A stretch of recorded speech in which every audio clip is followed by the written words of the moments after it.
পরশুরাম ধারাবাহিকের আজকের পর্ব।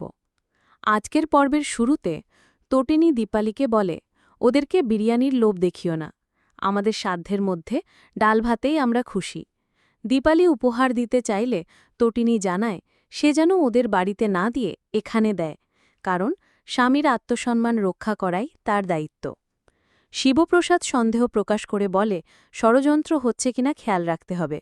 এরপর সে লাড্ডুকে নিয়ে ঘুড়ির মাঞ্জা দিতে যায় আর তটিনী পিকুকে নিয়ে প্রতিযোগিতার প্রস্তুতি শুরু করে।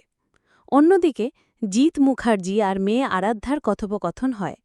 জিৎ চায় মেয়ে ক্রাইম থেকে দূরে থাকুক, কিন্তু আরাধ্যা বলে সংসার ছেড়ে সে ফিরতে পারবে না। জিৎ তাকে বোঝায়, তোর জন্য আমার বাড়ি সবসময় খোলা।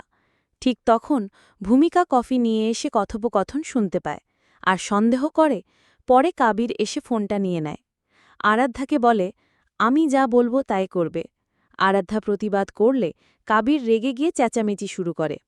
অন্য দৃশ্যে তটিনী ঘরঝাড়ু দিতে থাকলে শিবপ্রসাদ এসে তাকে সাহায্য করতে চায়।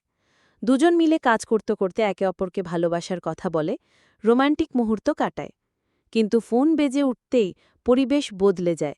ভূমিকা তটিনীকে ফোনে জানায় জিৎ মুখার্জি আর আরাধ্যা ডিসপ্যাচড কার্ড নিয়ে কথা বলছিল। ভূমিকার প্রশ্ন, আমাদের বাড়িতে তো কোনো বাচ্চা নেই, তবে কেন এই কার্ড? একমাত্র তোমার বাড়িতেই তো ছেলে মেয়ে আছে। এদিকে ভূমিকার পিছনে হঠাৎ জিৎ মুখার্জি এসে দাঁড়ায়। সে জানতে চায় কার সাথে কথা হচ্ছিল। ভূমিকা স্পষ্ট জানায় এই বাড়িতে সম্পর্ক মানা হয় না। এরপর সেখান থেকে চলে যায়। শেষ দৃশ্যে তটিনী শিবপ্রসাদকে ডিসপ্যাচ কার্ডের ঘটনাটা জানায়।